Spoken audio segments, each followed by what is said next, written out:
Hello everyone, in this lecture we will start a new chapter from class 11th chemistry, that is states of matter. As you know, there are three states of matter that we will be discussing about: solids, liquids and then gases. We will start from gases, then liquids, and solid state will be discussed in class 12th. So let's start with the first, that is gaseous state. But before starting the gaseous state, we have to discuss a few topics, that is intermolecular forces, because intermolecular forces are responsible for the state of a substance. तो intermolecular forces की वजह से ही किसी भी substance की कोई state होती है, चाहे वो gaseous state हो या सॉलिड स्टेट हो या फिर लिक्विड स्टेट हो। अब वो कैसे होता है, तो आपको पता है सॉलिड स्टेट में जो मेन प्रॉपर्टीज होती हैं, क्योंकि आप प्रॉपर्टीज ऑलरेडी डिस्कस कर चुके हो पहले क्लास 9th में भी, 10th में भी, और उससे पहले भी आप सॉलिड्स, लिक्विड्स और गैसेस की प्रॉपर्टीज के बारे में डिस्कस करते आ रहे हो। तो यहाँ पे हम मेन प्रॉपर्टीज देखते हैं कि सॉलिड्स की, लिक्विड्स की और गैसेस की डिफरेंस क्या होता है। मेन डिफरेंस जो होता है वो होता है उनके शेप्स और वॉल्यूम्स में। आपको पता है सॉलिड्स का क्या होता है, डेफिनेट शेप होता है, डेफिनेट वॉल्यूम होता है। Liquids have definite volume but indefinite shapes, and gases have indefinite shapes and volumes. तो ये इनकी मेन प्रॉपर्टी होती है, and that is because of the intermolecular force of attraction. तो जो मॉलिक्यूल्स होते हैं, जो पार्टिकल्स होते हैं, उनके बीच में जो फोर्स ऑफ अट्रैक्शन होता है, उसकी वजह से ही कोई स्टेट होती है मैटर की। अगर इंटरमॉलिक्यूलर फोर्स ऑफ अट्रैक्शन बहुत ज्यादा स्ट्रांग है, if it is very strong, then it will be solid state, क्योंकि इसमें क्या होता है, डेफिनेट शेप और वॉल्यूम होता है। तो अगर पार्टिकल्स क्या है, बहुत स्ट्रांगली एक दूसरे को होल्ड करके रखते हैं, तो इसका मतलब वो एक दूसरे को क्या नहीं होने देते हैं, मूव नहीं होने देते हैं, क्योंकि वो क्या कर रहे हैं, एक दूसरे को होल्ड करके रख रहे हैं। तो इसकी वजह से स्टेट क्या होगी, सॉलिड। अगर ये इंटरमॉलिक्यूलर फोर्स ऑफ अट्रैक्शन थोड़ा सा वीक पड़ जाता है, तो पार्टिकल्स एक दूसरे को होल्ड तो कर पा रहे हैं बट बिल्कुल स्ट्रांगली होल्ड नहीं कर पा रहे हैं। इसकी वजह से थोड़ा बहुत तो मूव कर लेते हैं पार्टिकल, बट एक दूसरे से दूर नहीं भाग पाते हैं ज्यादा। तो ऐसा किस में होता है, ऐसा होता है लिक्विड स्टेट में। तो लिक्विड स्टेट में इसीलिए क्या होता है कि पार्टिकल्स मूव तो करते हैं लेकिन ज्यादा दूर नहीं जा सकते हैं एक दूसरे से, तो उनका वॉल्यूम, क्योंकि एक्सपेंड होंगे नहीं, वॉल्यूम नहीं चेंज होता है, लेकिन क्या चेंज हो सकता है, इनका शेप चेंज हो सकता है। और गैसेस स्टेट की बात करें तो intermolecular force of attraction is almost negligible, because क्योंकि क्या होता है यहाँ पे इंटरमॉलिक्यूलर फोर्स ऑफ अट्रैक्शन क्या होता है, नेग्लिजिबल होता है। इसकी वजह से क्या होगा, जो पार्टिकल्स होंगे, चाहे वो मॉलिक्यूल्स, आयंस जो भी हैं, वो क्या करेंगे, एक दूसरे से दूर भागते हैं। और अगर दूर भागते हैं क्योंकि उनको एक दूसरे को होल्ड करके रखना नहीं है, क्योंकि फोर्स ऑफ अट्रैक्शन है ही नहीं, तो उसकी वजह से क्या होता है, उनका ना कोई डेफिनेट शेप होता है, क्योंकि पार्टिकल्स, जिस पार्टिकल का जहां मन कर रहा है वो वहां जा रहा है, तो न ही उसका डेफिनेट शेप होगा, ना उसका कोई डेफिनेट वॉल्यूम होगा। तो ये इंटरमॉलिक्यूलर फोर्सेस सबसे इंपॉर्टेंट पार्ट है इसका, कि आपको जिससे पता चलता है कि जो स्टेट्स हैं उसके लिए कौन सी चीज रिस्पॉन्सिबल है। तो कौन सी चीज रिस्पॉन्सिबल है, इंटरमॉलिक्यूलर फोर्स ऑफ अट्रैक्शन। तो मेन वैसे आपको 2-3 फोर्सेस के बारे में पता होना चाहिए, और इसमें जो सबसे ज्यादा इंपॉर्टेंट आते हैं जो है van der Waals force of attraction, और दूसरा है आपके पास वो है हाइड्रोजन बॉन्डिंग। तो सबसे पहले हम बात करते हैं van der Waals force of attraction की। तो van der Waals force of attraction is also called universal force. So we will be talking about van der Waals force of attraction. तो van der Waals force of attraction, जैसे कि मैंने आपको बताया, ये universal force होता है। अब ये कैसे लगता है, तो आपको पता है कि अगर दो मॉलिक्यूल्स एक दूसरे के क्लोज आते हैं, तो मॉलिक्यूल में अलग अलग एटम्स भी हो सकते हैं, बहुत सारे एटम्स होते हैं, 2, 3, 4 कितने भी एटम्स हो सकते हैं। तो क्या होता है, एक मॉलिक्यूल के जो एटम्स होंगे, उनके न्यूक्लियस जो होंगे, उनके न्यूक्लियाई, और दूसरे मॉलिक्यूल के इलेक्ट्रॉन्स, वो क्या करेंगे, एक दूसरे को अट्रैक्ट करेंगे, और एक मॉलिक्यूल के इलेक्ट्रॉन्स दूसरे मॉलिक्यूल के न्यूक्लियाई को अट्रैक्ट करेंगे। इसकी वजह से उनके बीच में जो फोर्स ऑफ अट्रैक्शन लगेगा, that is called van der Waals force of attraction. But what is the problem with van der Waals force of attraction, it is the weakest of all force of attraction. तो ये बहुत weak force of attraction होता है। अब ये week क्यों होता है, क्योंकि देखिए इलेक्ट्रॉन्स किसको अट्रैक्ट कर रहे हैं, एक के इलेक्ट्रॉन्स दूसरे के न्यूक्लियस को अट्रैक्ट कर रहे हैं, दूसरा का इलेक्ट्रॉन्स जो है वो इसके न्यूक्लियस को अट्रैक्ट कर रहे हैं, लेकिन साथ में इलेक्ट्रॉन्स के बीच में रिपल्शन भी तो होता है, या फिर जो न्यूक्लियाई होते हैं उनके बीच में रिपल्शन भी तो होता है। तो इलेक्ट्रॉन्स के बीच का रिपल्शन, न्यूक्लियाई के बीच का रिपल्शन, तो ये रिपल्शन को भी तो ओवरकम करना पड़ेगा। तो इस वजह से जो अट्रैक्शन होता है, इसको रिपल्शन को भी ओवरकम करना होता है। तो इसकी वजह से अट्रैक्शन का जो फोर्स होता है, it is not very strong. So van der Waals force of attraction is weakest force of attraction between the molecules. तो इससे ज्यादा वीक फोर्स आपको नहीं मिलेगा। Now there are so many categories in which we have divided the force of attraction. तो पहला है, वैसे आपको इजीली समझ में आ जाएगा, first one is dipole dipole interaction. ना dipole dipole interaction takes place between the polar molecules. तो पोलर मॉलिक्यूल्स जो होते हैं उनमें आपको पता है डाइपोल डाइपोल इंटरेक्शन होगा। अब ये डाइपोल डाइपोल इंटरेक्शन क्या होता है, देखिए आपको पता है डाइपोल क्या होता है। डाइपोल, जब भी कोई पोलर मॉलिक्यूल होता है तो एक एटम में क्या हो जाता है, एक एटम में पार्शियली पॉजिटिव चार्ज अपीयर हो जाता है। क्यों अपीयर हो जाता है, क्योंकि एक बहुत ज्यादा इलेक्ट्रोनेगेटिव एटम होता है, एक बहुत इलेक्ट्रोपॉजिटिव एटम होता है, उनके बीच में एक बॉन्ड फॉर्म होता है। तो मान लेते हैं ए और बी, ये दो एटम्स हैं, ये एक क्या कोवेलेंट बॉन्ड फॉर्म कर रहे हैं। तो ये जो फोर्स ऑफ अट्रैक्शन होगा, मान लेते हैं बी क्या बहुत ज्यादा इलेक्ट्रोनेगेटिव है, तो ये जो इलेक्ट्रॉन पेयर है वो किसकी तरफ शिफ्ट हो जाता है, पार्शियली हल्का सा शिफ्ट हो जाता है बी की तरफ, क्योंकि वो ज्यादा इलेक्ट्रोनेगेटिव है तो वो शेयर्ड पेयर ऑफ इलेक्ट्रॉन को अपनी तरफ ज्यादा अट्रैक्ट करेगा। उसकी वजह से इस पे पार्शियली नेगेटिव चार्ज अपीयर हो जाता है, ए पे पार्शियली पॉजिटिव चार्ज अपीयर हो जाता है। जो दूसरा ए बी मॉलिक्यूल होगा इसमें भी ए पे पार्शियली पॉजिटिव चार्ज अपीयर हो जाएगा, बी पे पार्शियली नेगेटिव चार्ज अपीयर हो जाएगा। एक डाइपोल ये, एक डाइपोल है, तो आपको दिख रहा है कि दो दो डाइपोल्स हमारे पास यहाँ पे हैं, ये डाइपोल और एक ये डाइपोल है। तो दो दो डाइपोल्स हमारे पास यहाँ पे हैं, और इन दो डाइपोल्स में क्योंकि एक तरफ पॉजिटिव होगा दूसरी तरफ नेगेटिव होगा, you know that opposite charges attract each other, opposite charges attract करेंगे एक दूसरे को। तो क्या होगा, एक डाइपोल का जो नेगेटिव वाला पोर्शन होगा वो दूसरे वाले डाइपोल के क्या करेगा, पॉजिटिव वाले पोर्शन को अट्रैक्ट करेगा। तो जैसे इसका नेगेटिव पोर्शन इसके पॉजिटिव पोर्शन को, उसी तरीके से इसका नेगेटिव पोर्शन किसी और के पॉजिटिव वाले पार्ट को, इसका नेगेटिव पार्ट किसी और के, इसका पॉजिटिव पार्ट किसी और के नेगेटिव पार्ट को अट्रैक्ट करेगा। और इस तरीके से ये डाइपोल डाइपोल इंटरेक्शन होता है। और क्योंकि इंटरेक्शन हो रहा है, पार्टिकल्स एक दूसरे को अट्रैक्ट कर रहे हैं, तो फोर्स ऑफ अट्रैक्शन क्या होगा, इनके बीच में बढ़ेगा। तो सबसे पहला फोर्स ऑफ अट्रैक्शन जो हमने डिस्कस किया, dipole dipole interaction. The next one is dipole induced dipole. Induced, induce का मतलब होता है इंस्पायर करना किसी को। तो डाइपोल इंड्यूस्ड डाइपोल का मतलब क्या होता है कि एक डाइपोल होता है किसी भी मॉलिक्यूल में, मान लेते हैं एक डाइपोल है, जैसे ए और बी के बीच में यहाँ पे डाइपोल है, इस पे पार्शियली नेगेटिव चार्ज अपीयर हो गया, इस पे पार्शियली पॉजिटिव चार्ज अपीयर हो गया। तो यहाँ पे ये डाइपोल है। तो ये आप देख सकते हो, अगर एक डाइपोल है और दूसरा जो मॉलिक्यूल है, मान लेते हैं मेरे पास एक मॉलिक्यूल है और इस मॉलिक्यूल में डाइपोल वाइपोल कुछ नहीं है, तो इस मॉलिक्यूल में डाइपोल है, इस मॉलिक्यूल में डाइपोल नहीं है। अब होगा क्या कि मान लेते हैं मॉलिक्यूल है, इसका इलेक्ट्रॉन क्लाउड है, तो होगा क्या कि ये जो मॉलिक्यूल है, जो डाइपोल है, जब ऐसे मॉलिक्यूल के इंटरेक्शन में आता है, ऐसे मॉलिक्यूल के कांटेक्ट में आता है जिसमें कोई पोलैरिटी नहीं होती, वो नॉन पोलर होता है, तो जब भी एक पोलर मॉलिक्यूल एक नॉन पोलर मॉलिक्यूल के कांटेक्ट में आता है तो क्या होगा, देखिए ये इस मॉलिक्यूल का इलेक्ट्रॉन क्लाउड है, तो क्या होगा, इसका जो नेगेटिव पोर्शन होगा इसके इलेक्ट्रॉन क्लाउड को रिपेल करेगा। तो क्या हो जाएगा, रिपेल करने की वजह से इधर क्या हो जाएगा, पार्शियली पॉजिटिव चार्ज अपीयर हो जाएगा, और दूसरी तरफ क्या हो जाएगा, पार्शियली नेगेटिव चार्ज अपीयर हो जाएगा, क्योंकि इलेक्ट्रॉन्स को क्या करेगा, दूर भगाएगा, तो रिपेल करेगा तो इलेक्ट्रॉन्स दूसरी तरफ शिफ्ट हो जाएंगे। तो यहाँ पे भी आपको एक डाइपोल जैसा देखने को मिलेगा। This is called dipole induced dipole.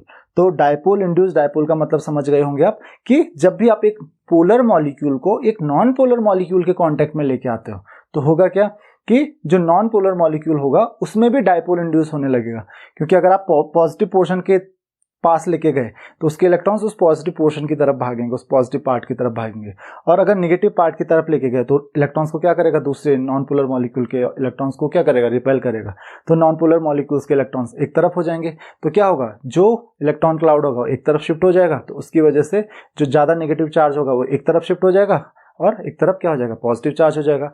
तो ये डाइपोल था, ये पोलर मॉलिक्यूल नहीं था, इसने अब यहाँ पे भी क्या कर दिया, इसको भी पोलर कर दिया। तो this is known as dipole induced dipole interaction. अब ये पोलर बन गया तो अब फोर्स ऑफ अट्रैक्शन इजीली हो सकता है दोनों के बीच में। The next is ion dipole interaction. तो आयन डाइपोल इंटरेक्शन तो आप समझ गए होंगे कि जैसे आप जब भी कोई सॉल्ट या कोई भी आयनिक कंपाउंड वाटर में डिसॉल्व करते हो तो वहां पे क्या होता है, आयन डाइपोल इंटरेक्शन होता है। तो वहां पे क्या होता है, जैसे पॉजिटिव चार्ज है, जैसे सोडियम है and this is water molecule, so H2O, तो इसका क्या होगा, इसका जो नेगेटिव पार्ट होगा वो क्या करेगा, सोडियम चार्ज को अट्रैक्ट करेगा, क्योंकि सोडियम का चार्ज पॉजिटिव है, ऑक्सीजन की तरफ अट्रैक्ट होगा। उसी तरीके से Cl- वाला जो है, क्योंकि हाइड्रोजन पे पार्शियली पॉजिटिव चार्ज होता है, क्योंकि क्या है, पोलर कंपाउंड है। तो इसकी वजह से हाइड्रोजन पे क्या होगा, ये हाइड्रोजन क्या करेगा, क्लोराइड आयन को अट्रैक्ट करेगा। तो इस तरीके से क्या होता है, ये इसको हम कहते हैं आयन डाइपोल इंटरेक्शन। ये हो गया हमारा आयन डाइपोल इंटरेक्शन। यहाँ पे किस किस के बीच में इंटरेक्शन हो रहा है, आयन और डाइपोल के बीच में, मतलब एक पोलर कंपाउंड के बीच में और एक आयंस के बीच में। तो आयंस और डाइपोल जब भी एक दूसरे के साथ इंटरेक्ट करते हैं, बहुत अच्छे से इंटरेक्ट करते हैं, तो इसको हम कहते हैं ion dipole interaction. The next one is ion induced dipole interaction. अब देखिए, आयन इंड्यूस्ड डाइपोल मतलब आयन की वजह से डाइपोल इंड्यूस होके बनता है, मतलब पहले डाइपोल नहीं होता है, बन जाता है। किसकी वजह से, आयंस की वजह से। सेम जैसे यहाँ पे हुआ था कि मान लेते हैं एक मॉलिक्यूल है हमारे पास और इसमें कोई पोलैरिटी नहीं है। सपोज इसके कांटेक्ट में आ गया एक पॉजिटिव आयन, मान लेते हैं Na+ आयन आ गया, तो ये क्या करेगा, इसके इलेक्ट्रॉन क्लाउड्स को क्या करेगा, अपनी तरफ अट्रैक्ट करेगा। इसके इलेक्ट्रॉन्स जो होंगे उसकी तरफ भागेंगे, तो इस तरफ क्या हो जाएगा, इलेक्ट्रॉन्स ज्यादा हो जाएंगे। क्यों, क्योंकि इलेक्ट्रॉन्स कोशिश करेंगे पॉजिटिव चार्ज की तरफ जाने की, तो उसकी वजह से यहाँ पे क्या हो जाएगा, पार्शियली नेगेटिव चार्ज अपीयर हो जाएगा। तो एक तरफ नेगेटिव चार्ज अपीयर हो जाएगा और जो दूसरी तरफ, इस तरफ क्या हो जाएगा, पार्शियली पॉजिटिव चार्ज अपीयर हो जाएगा। तो यहाँ पे देखिए डाइपोल था नहीं, किसकी वजह से इंड्यूस हुआ है डाइपोल, आयंस की वजह से। उसी तरीके से अगर आप नेगेटिव आयंस लेंगे तो नेगेटिव आयंस में क्या होगा, इलेक्ट्रॉन्स उसको रिपेल करेंगे, उस तरफ पॉजिटिव चार्ज अपीयर हो जाएगा और दूसरी तरफ क्या हो जाएगा, नेगेटिव चार्ज अपीयर हो जाएगा। So I hope you have understood this ion induced dipole. The next is dispersion forces, or these are also called London forces. So what are the dispersion forces? तो यहाँ पे देखिए dispersion forces में होता क्या है, जैसे कि मैंने आपको van der Waals force of attraction के बारे में बताया था, तो ये भी उन्हीं में से एक है dispersion force। तो इसमें होता क्या है, suppose I have a molecule and there is one more molecule. तो हमारे पास दो मॉलिक्यूल्स हैं, राइट। जब ये मॉलिक्यूल्स एक दूसरे के कांटेक्ट में आते हैं तो देखिए यहाँ पे कोई भी, अभी उनमें कोई भी डाइपोल जनरेट नहीं हुआ, लेकिन होगा क्या, जो न्यूक्लियाई होंगे, जो पॉजिटिव चार्ज होगा इन दोनों का, जो न्यूक्लियाई होंगे, 1 2 3 कितने भी न्यूक्लियाई हो सकते हैं, तो जो पॉजिटिव चार्ज होगा, जो न्यूक्लियाई होंगे, वो क्या करेंगे, दूसरे के इलेक्ट्रॉन क्लाउड्स को अपनी तरफ अट्रैक्ट करेंगे, राइट। और जो दूसरा मॉलिक्यूल होगा, दूसरा मॉलिक्यूल भी क्या करेगा, इसके इलेक्ट्रॉन्स को अपनी तरफ अट्रैक्ट करेगा, या फिर इसका न्यूक्लियस इसके इलेक्ट्रॉन्स की तरफ अट्रैक्ट हो जाएगा। तो होगा क्या, इसकी वजह से क्या होता है कि एक तरफ इस पे नेगेटिव चार्ज अपीयर हो जाता है और इस पे पॉजिटिव चार्ज अपीयर हो जाता है। इधर पॉजिटिव चार्ज अपीयर हो जाएगा, इधर नेगेटिव चार्ज अपीयर हो जाएगा।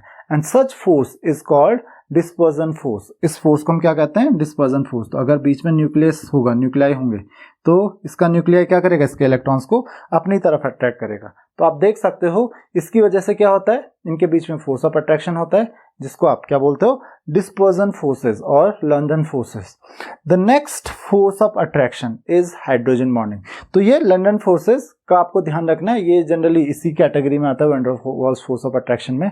The next and very important that is hydrogen bonding, because it is quite strong force of attraction. तो हाइड्रोजन बॉन्डिंग आपको पता है, कभी भी जब डाइपोल फॉर्म होता है तो डाइपोल में अगर एक इलेक्ट्रोनेगेटिव एटम है and the other one is hydrogen atom, then there will be hydrogen bonding between the molecules। तो हाइड्रोजन बॉन्डिंग क्या होती है, हाइड्रोजन एक मॉलिक्यूल का, suppose there is example of HCl और वाटर मॉलिक्यूल। तो HCl में partially positive, this is partially negative, this is partially positive, this is partially negative. So it is dipole. और इस डाइपोल में एक, मैंने क्या कहा, कब हाइड्रोजन बॉन्ड फॉर्म होता है, एक एटम होता है इलेक्ट्रोनेगेटिव एटम और दूसरा होता है किसी हाइड्रोजन एटम का। तो यहां पे आप देख सकते हो कि हाइड्रोजन पे क्या हो जाएगा, पार्शियली पॉजिटिव चार्ज अपीयर हो जाएगा, क्योंकि हाइड्रोजन एटम क्या है, कम इलेक्ट्रोनेगेटिव है, जबकि क्लोरीन एटम क्या है, बहुत ज्यादा इलेक्ट्रोनेगेटिव है। तो ये क्या करेगा, इलेक्ट्रॉन्स को अपनी तरफ अट्रैक्ट करेगा और इसकी वजह से इस पे पार्शियली नेगेटिव चार्ज अपीयर हो जाएगा और ये भी एक फॉर्म करता है डाइपोल। तो इस डाइपोल में कंडीशन ध्यान रखिए, एक हाइड्रोजन एटम होगा, दूसरा कोई इलेक्ट्रोनेगेटिव एलिमेंट होगा। तो अब ये फोर्स ऑफ अट्रैक्शन जो है इनके बीच में, क्लोरीन और हाइड्रोजन के बीच में, क्योंकि क्लोरीन पे क्या है, पार्शियली नेगेटिव चार्ज है, हाइड्रोजन पे क्या है, पार्शियली पॉजिटिव चार्ज है। तो एक मॉलिक्यूल का क्लोरीन जो नेगेटिव पार्ट है वो दूसरे मॉलिक्यूल के पॉजिटिव पार्ट को अपनी तरफ अट्रैक्ट करेगा। तो हाइड्रोजन और किसी इलेक्ट्रोनेगेटिव एटम के बीच में ये फोर्स ऑफ अट्रैक्शन हो रहा है, इसीलिए इसको हम कहते हैं hydrogen bonding. So HCl, HF, H2O water, NH3 ammonia, so in all these compounds there is hydrogen bonding, इन सारे के सारे कंपाउंड्स में हाइड्रोजन बॉन्डिंग ही होती है, तो इस चीज का आपको ध्यान रखना है। And these all are forces of attraction, तो ये सारे फोर्स ऑफ अट्रैक्शंस हैं जिनके बारे में आपको पता होना चाहिए। तो गैसेस में ये फोर्स ऑफ अट्रैक्शंस हो सकते हैं। The next topic that we will be discussing about is thermal energy. Thermal energy is gained by the molecules when they are heated, they get the energy in the form of heat. तो जब भी आप molecules को या जब भी आप compounds को या किसी भी सब्सटेंस को आप हीट करते हो, तो हीट करने से वो एनर्जी गेन करता है इन the form of heat, heat की फॉर्म में एनर्जी गेन करता है, और इस एनर्जी को हम कहते हैं थर्मल एनर्जी। अब यहां पे देखिए, what is the connection between intermolecular forces and thermal energy. तो यहाँ पे ये बहुत इंटरेस्टिंग टॉपिक बन जाता है, the relation between thermal energy and intermolecular forces. देखिए, थर्मल एनर्जी से क्या होता है, जैसे ही आप मॉलिक्यूल्स को थर्मल एनर्जी देते हो, दे स्टार्ट वाइब्रेटिंग, वो वाइब्रेट करना शुरू करते हैं, मूव करना शुरू कर देते हैं। जितनी ज्यादा मॉलिक्यूल्स की थर्मल एनर्जी होगी, वो क्या करेंगे, उतना ज्यादा मूव करना शुरू कर देंगे, और अगर मूव करना शुरू करेंगे तो they will overcome the intermolecular force of attraction. तो देखिए, यहां पे दो चीजें हैं, तीन स्टेट है हमारे पास, सॉलिड, लिक्विड एंड गैसेस। तो हमारे पास तीन स्टेट्स हैं यहाँ पे, सॉलिड, लिक्विड एंड गैस। तो मैंने क्या कहा कि अगर इंटरमॉलिक्यूलर फोर्स ऑफ अट्रैक्शन अगर स्ट्रांग होता है तो वीक होगा तो गैस होगी, देन थोड़ा सा स्ट्रांग होगा तो लिक्विड, और इंटरमॉलिक्यूलर फोर्स ऑफ अट्रैक्शन बहुत ज्यादा स्ट्रांग होगा सो दैट इज सॉलिड। तो this is the increasing order of intermolecular force, intermolecular force ये इंक्रीजिंग हो गया, मतलब सबसे कम होगा तो गैस, थोड़ा ज्यादा होगा तो लिक्विड, और इंटरमॉलिक्यूलर फोर्स बहुत ज्यादा होगा तो सॉलिड। अब क्या कहा मैंने कि थर्मल एनर्जी अगर इसको हम देते हैं, एनर्जी देते हैं इन द फॉर्म ऑफ हीट, तो जब भी आप किसी सब्सटेंस को हीट करते हो, तो आपने देखा सॉलिड को अगर आप हीट करते हो तो मेल्ट होने लगता है, लिक्विड होने लगता है, और लिक्विड को अगर आप हीट करते हो तो वेपराइज होने लगता है, वो गैस में कन्वर्ट हो जाता है। क्यों? क्योंकि जैसे ही आप हीट करते हो, हीट करने से क्या होगा, मॉलिक्यूल्स को मिलेगी थर्मल एनर्जी, उनकी थर्मल एनर्जी जैसे बढ़ेगी तो वो मूव करना शुरू करेंगे, और एक मॉलिक्यूल इधर भागना शुरू करेगा, दूसरा मॉलिक्यूल इधर भागना शुरू करेगा, क्योंकि अब मॉलिक्यूल्स को एनर्जी मिल चुकी है, और इसकी वजह से उनके बीच में जो फोर्स ऑफ अट्रैक्शन था वो उसको क्या कर लेंगे, ओवरकम कर लेंगे। वो फोर्स ऑफ अट्रैक्शन धीरे धीरे कम होगा, और एक टाइम आएगा फोर्स ऑफ अट्रैक्शन ऑलमोस्ट खत्म हो जाएगा, और तब वो गैसेस में कन्वर्ट हो जाएगा। इसका मतलब जैसे जैसे आप थर्मल एनर्जी बढ़ाते जाओगे, this is increase in thermal energy. तो जैसे जैसे मॉलिक्यूल्स की थर्मल एनर्जी बढ़ती रहेगी, वैसे वैसे मॉलिक्यूल जो है, वो कंपाउंड जो है, वो सब्सटेंस पहले सॉलिड रहेगा, सॉलिड से लिक्विड में कन्वर्ट होगा, और थर्मल एनर्जी बढ़ाओगे तो वो सब्सटेंस क्या हो जाएगा, वो गैस में कन्वर्ट हो जाएगा। तो आई होप कि आपको ये बात समझ में आ गई होगी कि क्या रिलेशनशिप है थर्मल एनर्जी और इंटरमॉलिक्यूलर फोर्सेस में। तो थर्मल एनर्जी मॉलिक्यूल्स में जितनी कम होगी तो उतना ज्यादा क्या होगा, इंटरमॉलिक्यूलर फोर्स ऑफ अट्रैक्शन होगा, और थर्मल एनर्जी जितनी ज्यादा होगी, इंटरमॉलिक्यूलर फोर्स ऑफ अट्रैक्शन क्या होता रहेगा, उतना कम होता रहेगा।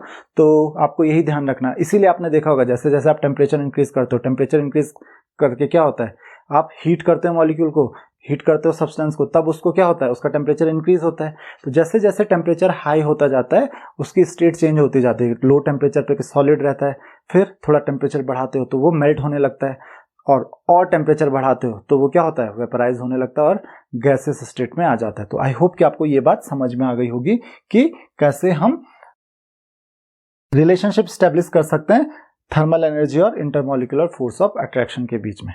The next topic is the gaseous state. तो ये क्योंकि हमको इस साल गैसियस स्टेट पे बहुत ज्यादा डिटेल में पढ़ना है, तो let's talk about the gaseous state.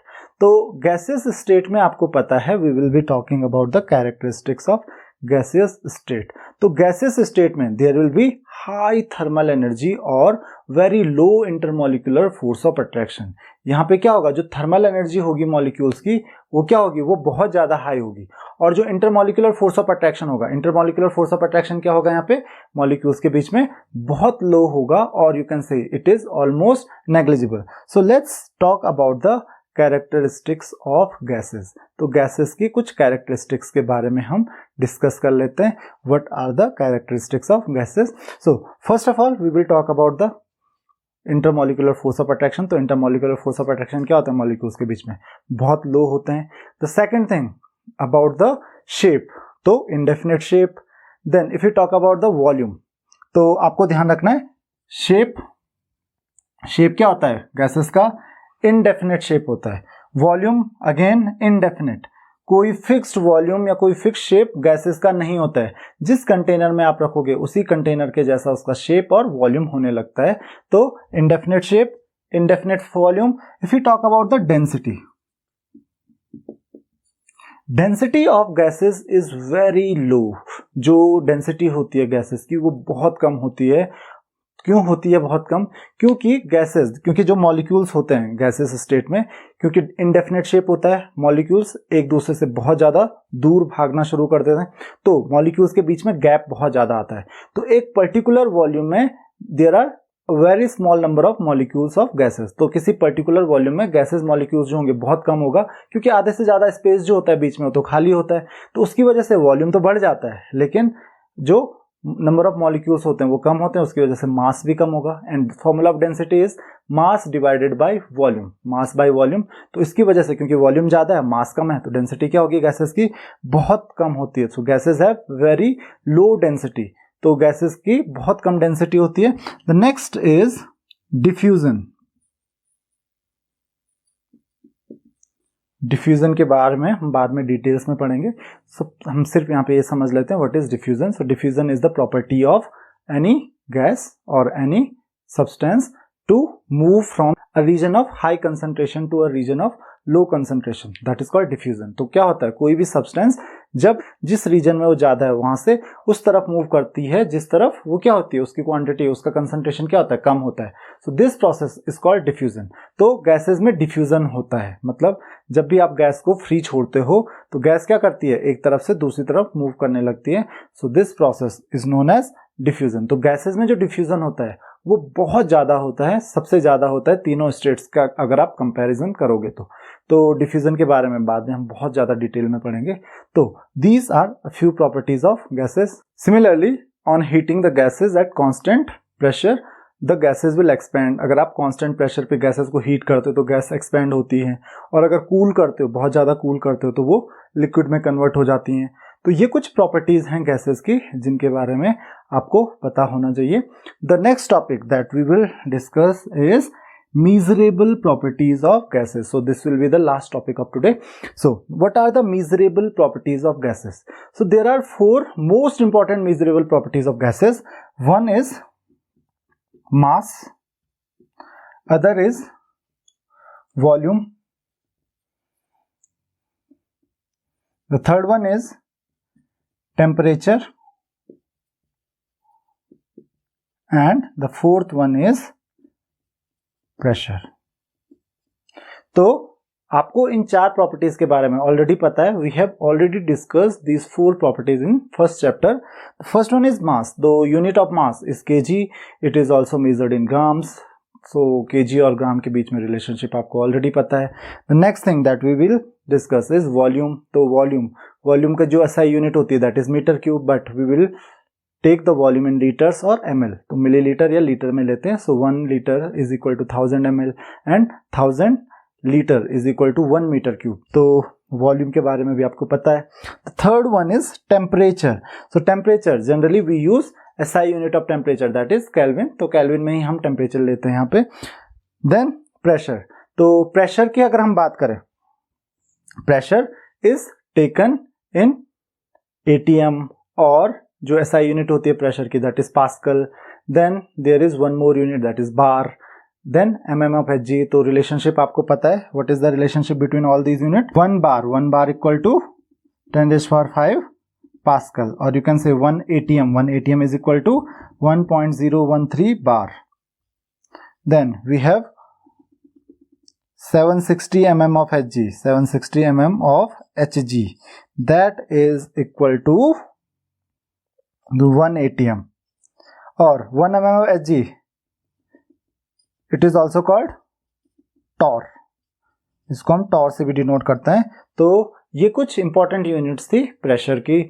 उसी तरीके से टेम्परेचर, वॉल्यूम और जो मास है उसकी भी यूनिट्स आपको पता है, तो आपको इनके बारे में पता होना चाहिए, जो कि वैसे आपको ऑलरेडी पता होता है। The next is standard temperature and pressure. We will be talking about standard temperature and pressure. अब ये स्टैंडर्ड टेम्परेचर एंड प्रेशर की जरूरत क्या है और ये होता क्या है? आपको पता है gases have indefinite shape and indefinite volume, कोई डेफिनेट शेप या वॉल्यूम नहीं होता है।